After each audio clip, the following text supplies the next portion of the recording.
Good morning, good afternoon, bonjour cunts today. My name is Ethan Price, I'm 24 and I'm going to be giving you a full rundown of appointment setting, how it works, everything you need to fucking know to actually go start, land a job and start making some money, right? So let's get straight into it. If you don't know, like I mentioned before, my name is Ethan, I'm 24. A year ago, I was working out in FIFO. I was a FIFO worker, which is pretty much construction in the mines where you fly out to work. I was doing 3-in-1s, very big, long days, right? And I was able to leave my job from appointment setting. So appointment setting was one of the first ways I started making money online. It was one of the first ways that a lot of other people start making money online. It's a super good way for someone that doesn't want to show their face, they don't really have many skills. It's a good intro into, I guess, making money from your phone, wherever you want, doing your own hours and not having to post content and learning new skills. Well, let's get pretty much straight into it. First thing we need to understand is what is appointment setting, right? What is it? How does it work? Where does it actually fit? What's the role? How does it, everything you need to know about it, right? Appointment setting sort of fits into high ticket sales most of the time. So to explain it in, I guess, a basic terms, just imagine there's a business, right? There's a business that has an offer, whether that's fitness coaching, whether that's a house, whether that's fucking relationship advice. It could be fucking private jets. It could be fucking anything, right? They have some sort of product. Normally, if you're an appointment setter, that product is expensive. It's high ticket, right? So it's over $2,000.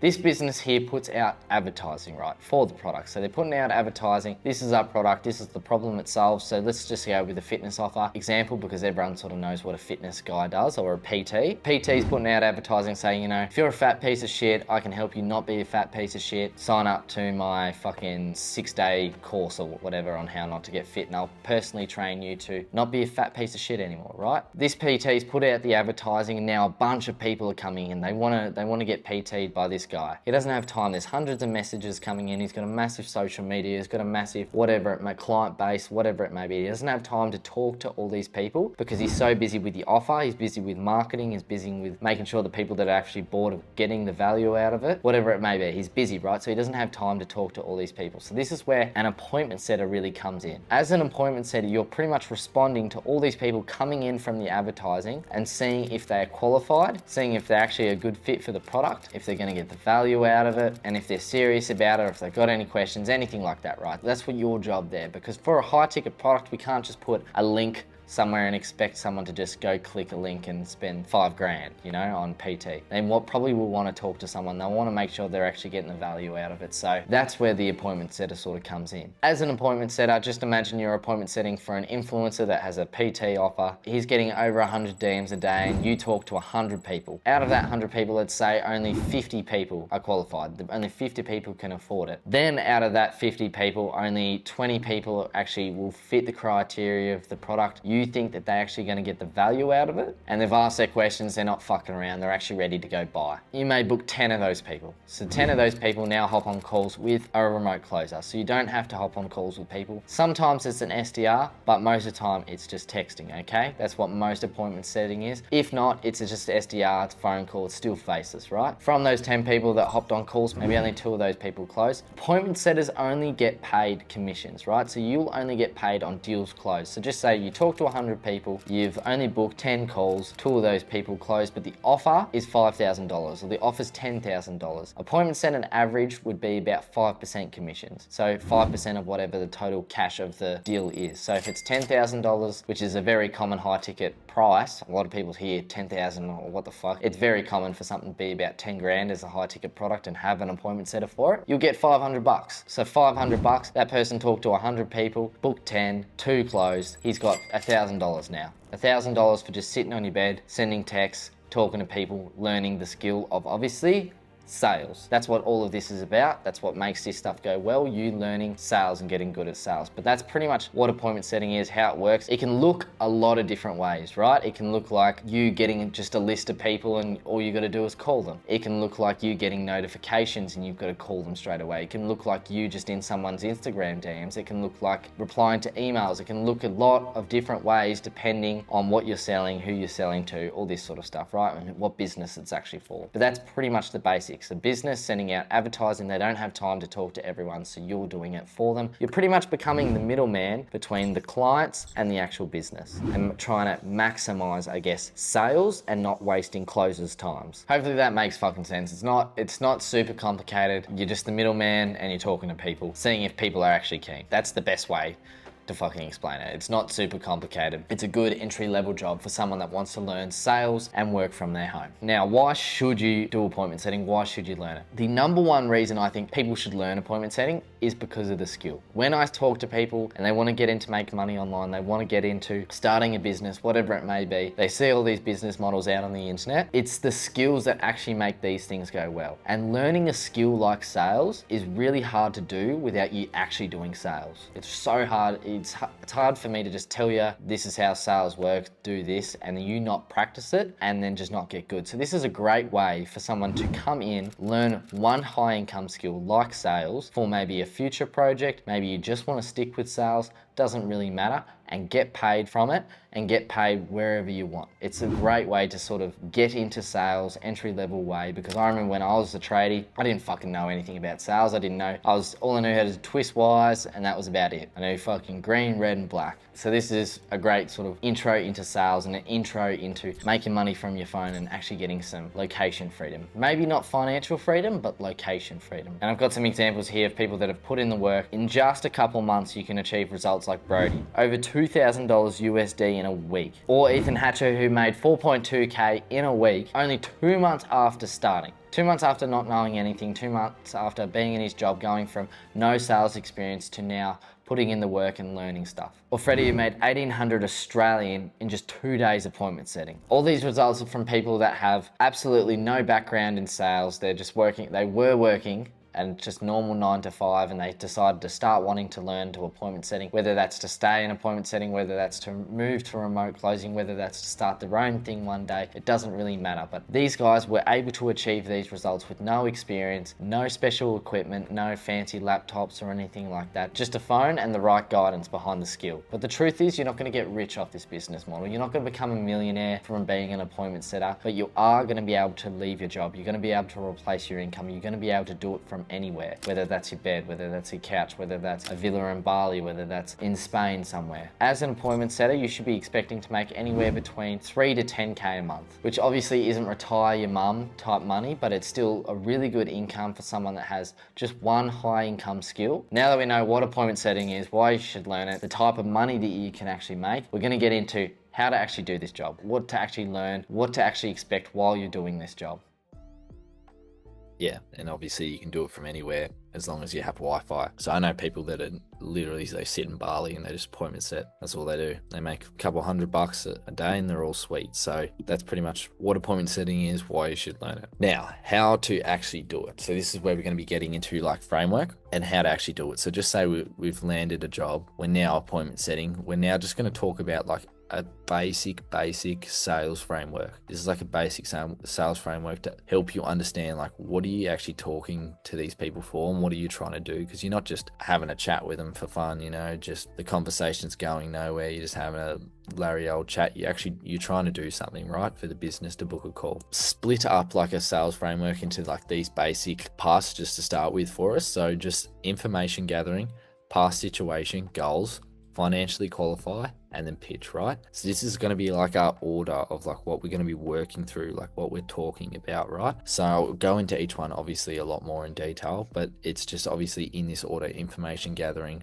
past situation, goals, financially qualified, pitch. That's our basic framework now. So if you've got a pen and paper, write those things down. But we're going to go into each one with more detail. So to start off with information gathering, what does that actually mean, right? So normally what happens is if you're an appointment setter, people are reaching out to whoever you're appointment setting for. They're reaching out to them, or maybe they might even be cold inbound leads that have opted into something, or, you know, whatever they may be. Cold inbound leads. They're like just an opt-in lead. So it's not a warm lead, but it's just like some sort of lead, right? Information gathering. What we're trying to do is we're trying to just pretty much feel what type of person they are, why they're reaching out, like just trying to figure out like why the fuck they're actually there. Sometimes it's really obvious because they'll send a big message explaining exactly why they're there, and like it could be, you know, information gathering done in one fucking section, right? But then other times people are a bit more closed off. They're just sort of feeling around. So we have to try and get the info out of them. So we're pretty much, you know, we're going to be figuring out what job they're doing right now, and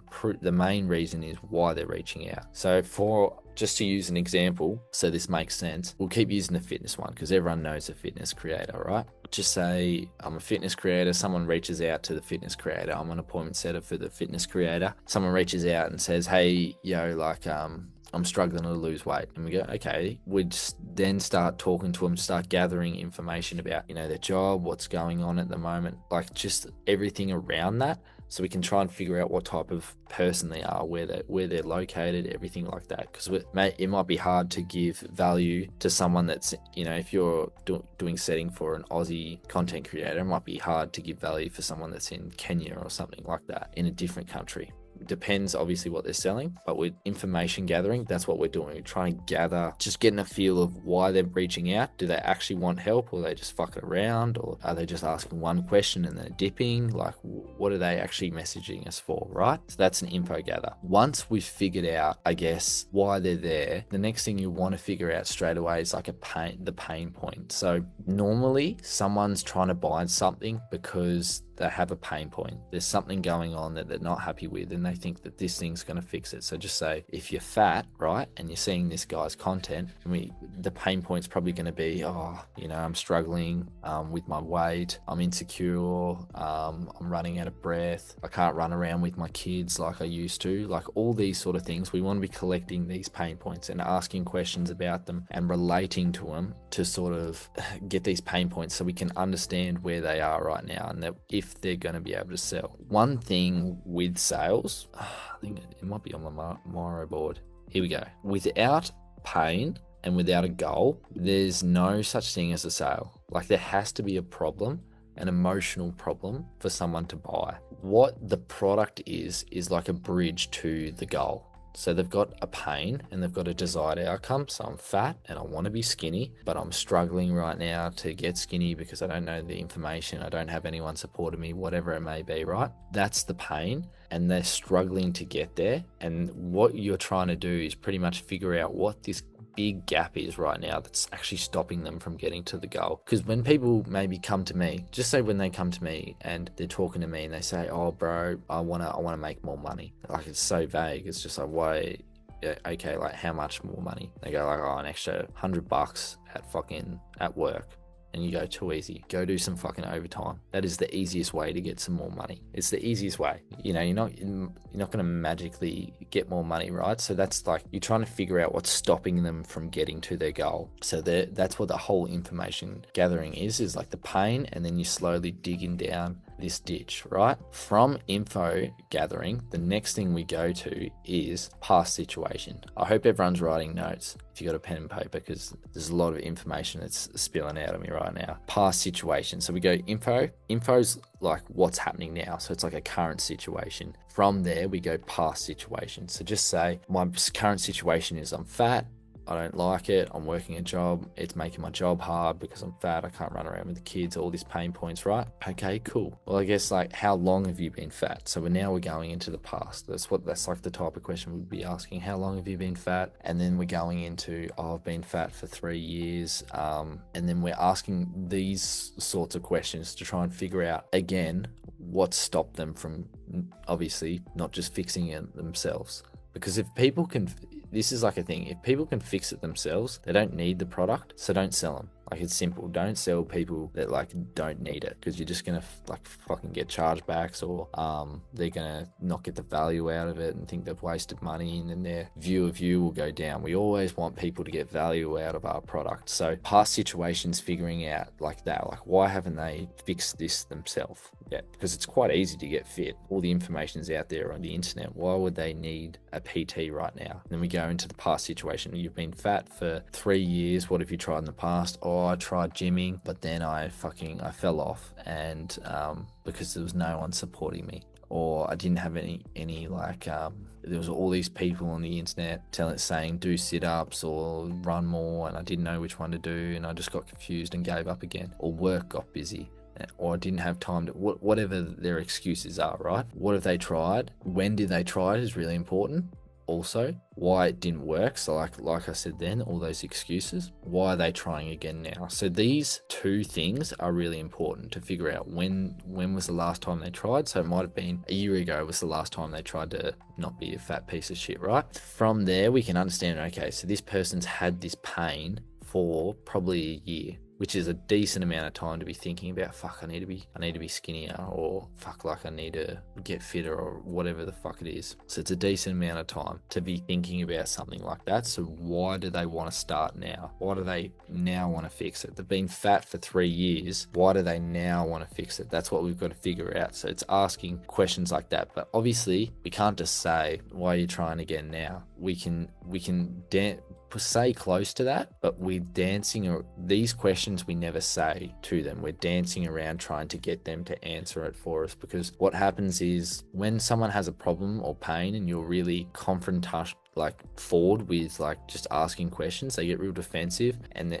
to them it seems like you're not actually trying to help. It feels like you're just sort of attacking them, and we don't want them to feel like that. We want them to feel like, oh, this guy's actually trying to help us, because we are, right? We need them to be happy to open up to us. So this is going to be, what I should have done is I should have put like a full set in here for us. What I'll do after this whole masterclass, if you're in the insights group, my like the little community, I'll pop a bunch of appointment setting examples in here in like posts, so you guys can actually get a gauge of like what it actually looks like, right? Because this is like the theory, and then you need to actually see like what this actually looks like in text, right? But hopefully you wrote all that down, because that's pretty much like what past situation is. What we're trying to do is we're trying to dig that hole from the, obviously where they are right now, the pain point. We dug a little trench with current situation, and then we're now digging a bigger trench and making it really clear to them that they've tried these things, and if they don't maybe get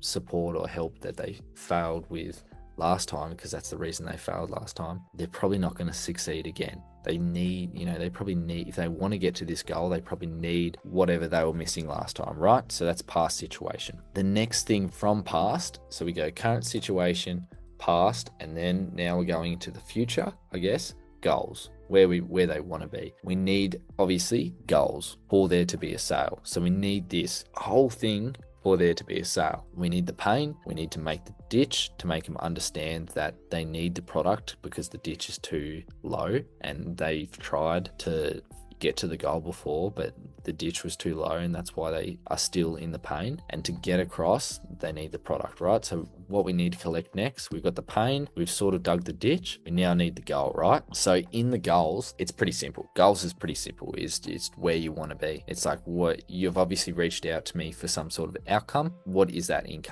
outcome? We want to understand the goal. Like, it's pretty easy to just understand it, because some people will have unrealistic goals, and if they have an unrealistic goal that we don't know about, they're going to feel like they didn't get the value out of the product that we're actually, obviously talking to them about. So pretty much where they're trying to get to. So just say, I'm a fat piece of shit and I want to get to 80 kilos muscle. Too easy, right? When are they trying to get there? That's an important one, because they might say, I'm 200 kilos right now and I want to get to 80. It's like, too easy, we can do that, but I want to do it tomorrow. Oh, well, that's unrealistic. Just so you know, like, we got to understand that, so we can switch their mindset so they understand that that's not going to fucking happen ever with anything, unless you get your legs cut off or whatever the fuck. When they're actually going to try get there, why they think they can get there with XYZ. So XYZ is what they talked about in past situations. So the things that they were missing. So when they tried last time, what were the things they were missing that stopped them from getting to the goal? And then here in goals, it's just like, you want to get to here in this time. Do you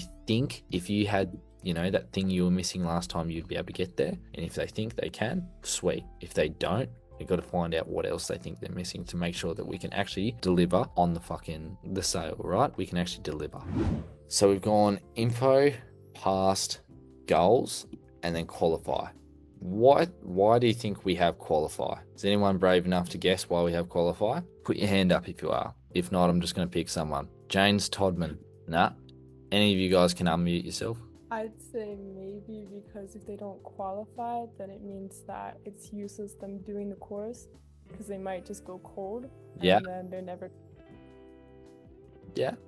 we sort of, this is like a different sort of qualifier. So this is like a qualifier of like, just say, Daniela, you're trying to get fitness training, right? And I'm an appointment setter, and the fitness training is like 5K for 3 months, right? And you tell me that you're a 16-year-old in school. Well, in that case, I mean, they're just not the right person for the product. Yeah, they might be the right person for the product. You know, they might be fat and they might want to get out of a reasonable goal that we can actually help them with. I mean, they, you know, can definitely get skinny. What do you think the problem is? Would it be that they're a minor? Nah, it would be, right, so they wouldn't have enough money, probably.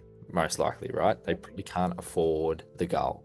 They can't afford, you know, the service. So they're in this situation. They want to get to this goal. Awesome. We can actually do that, right? We can help them. We just got to make sure, though, that they can actually afford it, because we don't want to send them to the reps or the closers, anyone that obviously can't afford it, because it's going to be a waste of their time. It's going to be a waste of the prospect's time as well. So we got to qualify to make sure that they're actually, you know, are fit to, I guess, afford the service. When do you think we wouldn't have to qualify someone? When you wouldn't have to qualify someone like because of the money? Yeah, just say someone told us something at the start, and we can probably just assume that we don't need to double check. Yeah, they have a job, they're full-time 100%. Yeah. And perhaps. Yeah, awesome.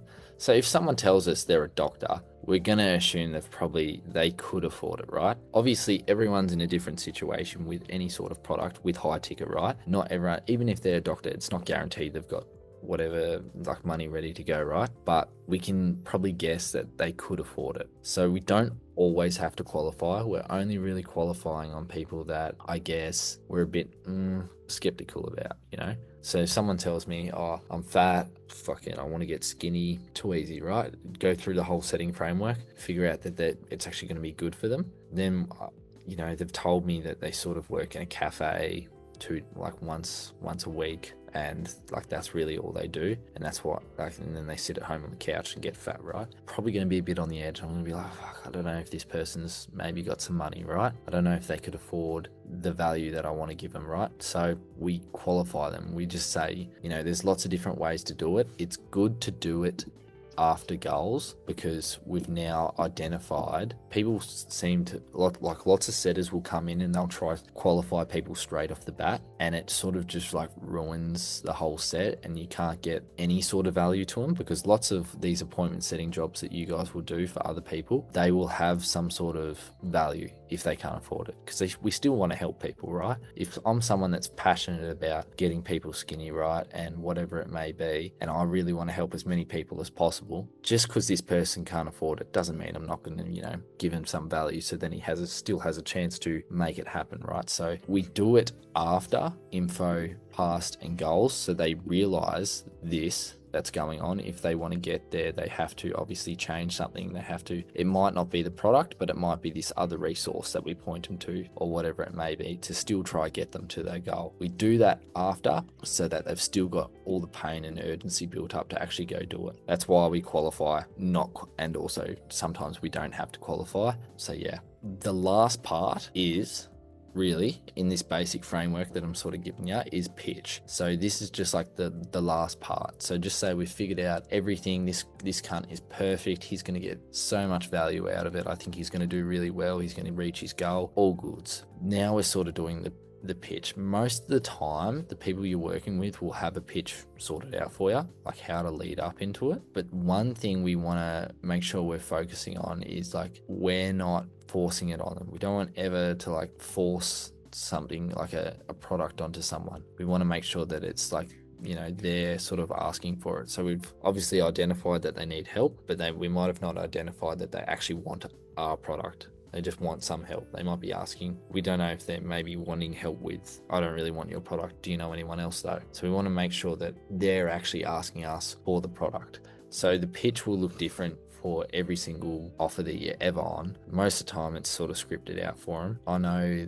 I did like 4 appointment setting jobs, and every single one had like their own pitch, and they were all pretty good. You know, obviously focusing on bringing the prospect to the product instead of the prospect bringing themselves to the product instead of you bringing them there.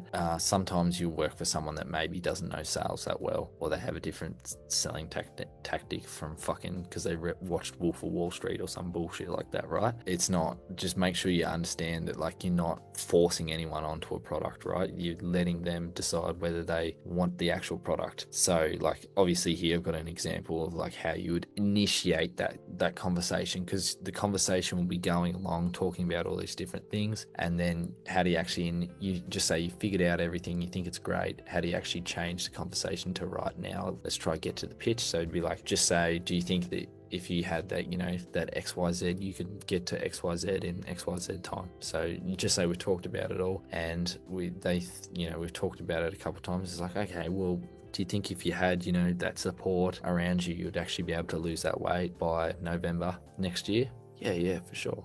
So, okay, well, too easy, man. Like, I guess what we can offer you is XYZ. Too easy. So that's like the sort of pitch. So they're asking, it's like, yeah, I think I could get that. It's like, would you want that right now? Yeah, for sure. Okay, too easy. This is what I can offer you. That's what they're like, yeah, I want that. You know, that's what we want them saying, okay, before we even think about bringing the product up. With appointment setting, I'm going to need to put some examples in for everyone in the school community, but we want to be obviously relating a lot. So when I say relating, it pretty much means like, just say we have these list of questions here of things that we want to get out of past situation. If you're just asking question after question in text or email or whatever it is, it's going to feel like a survey. It's going to feel like not a really like helpful thing. You want to have like relating in it. So I wrote down just like a quick example of someone. It's like nice. Someone saying I work at a cafe. Now a shit relating sort of message to send back to someone would be like, nice, how long have you been doing that? It's pretty much just the question by itself and just saying nice in front of it. So that's kind of shit relating. We want lots of relating so it feels like a conversation. You want it to feel like you're talking to your mate at the pub. That's what you want these guys to feel, that they're getting help from their mate at the pub. That's what like sales pretty much is, like having a space where they're open enough to talk about their problems so you can actually fix them. Because most people, they'll just say, they'll be really closed off and they don't want to talk about their problems, even though they know they have them and they know this cunt could fucking fix their problems. You want them to feel like a nice chatty space where they can sort of actually talk about it. So like an example of relating would be, instead of just saying nice, you'd be saying like, nice, I used to work in a cafe in Tassie. I think I meant to say hospitality. Hospitality can get pretty hectic sometimes, eh? How long have you been doing that for? So see, it's like nice. It's just a lot more relating. You're sort of bringing them into it. Obviously, if you haven't worked in a cafe, you can say, oh, my mate works in a fucking cafe. He says it's pretty fucking hectic. So like, I know how you feel. We're relating to him. And then obviously directing the conversation. Now that you sort of understand the basics of what needs to happen in these conversations, the next thing we need to actually do is practice it, which is what we call a role play. Role plays are vital. It's the most important part of learning the sales, learning skills, because like any skill, you're not going to learn it unless you actually try something. So practicing with either someone in a community, or practicing with ChatGPT, or practicing with something, maybe it might be your mum, your dad, whatever it may be. Practicing role playing, taking people through the framework, taking them all the way through to the pitch so that you can understand different scenarios that you're going to come up with, different excuses that you're going to come across, different situations, different types of prospects. You need to test it all to see how you can handle it so that you know when this opportunity actually comes to you, you're not going to fuck it up. You've done the practice, you've done the role playing, you can handle it really quickly and smoothly because you know exactly what's going to happen. The last thing that's left is now to just land a role. Now that you've put in the work, you've learned all this stuff, you've done the role plays, it's now time to actually land a role, which can be probably the easiest part if you've done the practice. There's a couple different ways to get these jobs and land a role, so I'm going to run through them all just so you can understand them all, the pros or the cons. I think it was the pros and the cons is what I was meant to say. Option number one, cold outreach. This is probably going to be the least effective for you if you don't have a big Instagram or big social media presence. But cold outreach is you pretty much reaching out to other influencers that you know have an offer, that you know get a lot of DMs, and then asking to work for them. Maybe send them a couple role plays, maybe send them a video of you explaining yourself and explaining your experience and introducing yourself to make it a bit more personal. Cold outreach is going to be probably one of the hardest ones because in reality, you're going to get left on red. unread. They might not even see your message. You might be talking to an appointment setter and they're just going to delete your message. So it can be a bit hard, but it's still doable to get a job through this method. You've just got to be a bit relentless and DM probably 100 people a week minimum and not give up. If you message 100 people every week, you're going to get a reply and you're going to get offered to hop on an interview. The second method of landing one of these jobs is Seek or Indeed, an online job website. So right now I'm just about to walk you through pretty much how to use Seek, and it's going to be the exact same for any other like online job website. You can literally just look these jobs up. So if we look up remote appointment setter,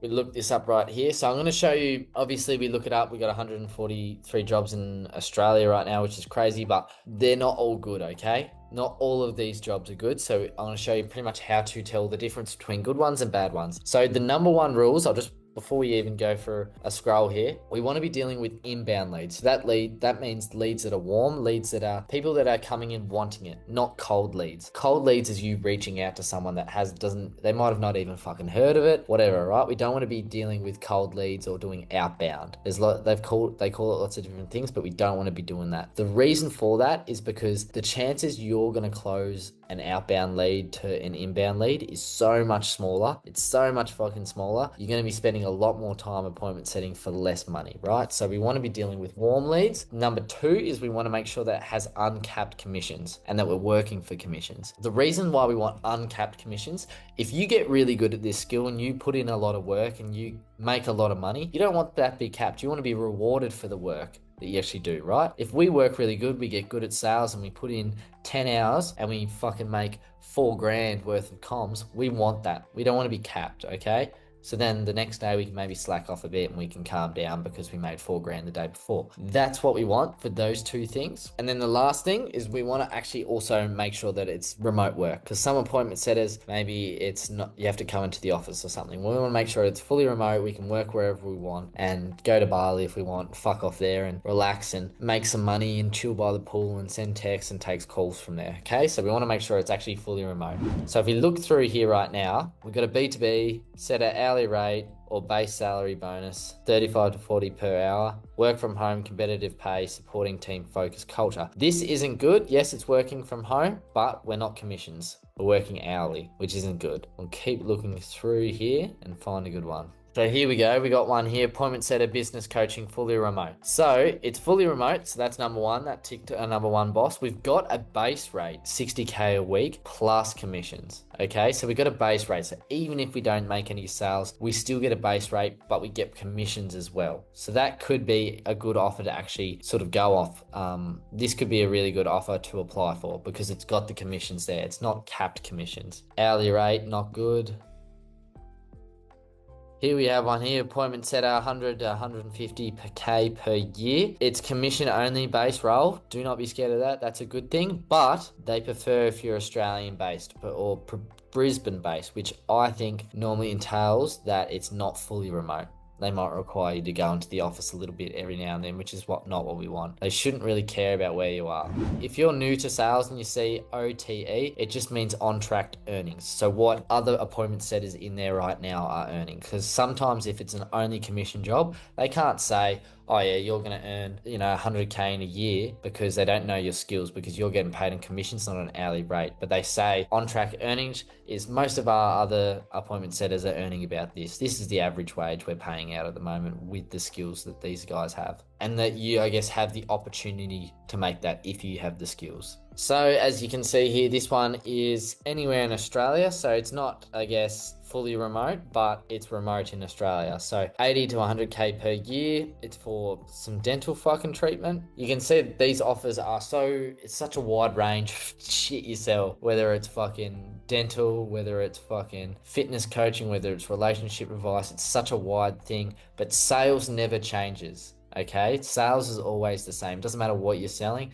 It's as simple as this person has a problem. Can this product fix it? If so, let's fucking make it make sense for them. But this is pretty much where you can come to find jobs. Another website here is called Indeed, which is just another job website, except it's across the whole world. You can go do the exact same thing on this website. There'll probably be even more jobs, but you just need to also make sure that you're looking for those 3 things. Those are the 3 things that I guess will control whether you can make your money or not. Another method that I know works, but can be a little bit risky, but it's where some really good jobs are Facebook groups. So there's lots of Facebook groups for appointment setters, for people that are looking for appointment setters, for people that are appointment setters and looking for jobs. These Facebook groups can be really good with heaps of jobs, opportunities listed in there, outlined. You can get a lot of opportunities, but you do have to be careful because there are scams in these groups. And what I mean by scams is there's not really, I guess, a good opportunity for you to make money. So with these jobs, it's not always your fault and it's not always down to just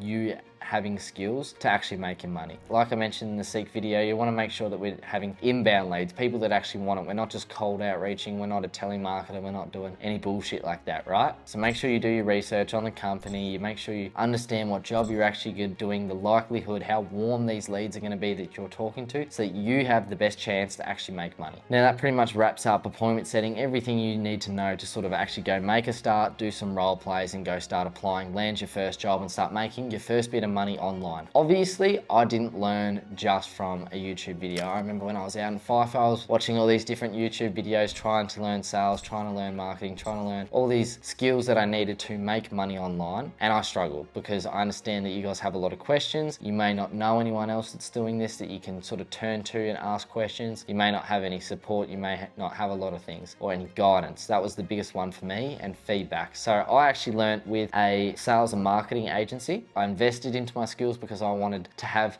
the best opportunity for me, myself, to make money and be as successful as possible. And it's not really possible for me, I don't think, by yourself. Obviously, you can go attack this stuff by yourself, but there's probably just gonna be 2 things that really happen. You're either 1, gonna watch a little bit, do a little bit, and then just give up and forget about it, or 2, you'll get there, but it'll just take a lot longer than what you could achieve that with if you could skip all the mistakes and just get told what you need to actually focus on and where to get better, and just skip all the fucking first 6 months of the bullshit you have to go through. What I'll do is I'll leave a link in the description where you can book in a call with that same sales and marketing agency that I learnt with and still learn and get mentored by today, because you never stop fucking learning. I'm nowhere near my fucking goals and where I want to be as a person, but on that call, it's free. You can just book in, have a chat about where you're trying to go to, what you're actually trying to achieve, see if they can actually help you, and if so, they'll fucking try to help you. If not, they'll point you in the right direction. I've also got other guides about appointment setting, breaking down each one of these steps that I went through today in more detail. So make sure to check them out on my YouTube channel. But that's pretty much everything I've got for you guys today. And hopefully you got some sort of value out of this. You learned something and you can now go actually start getting some results and making money online. Awesome.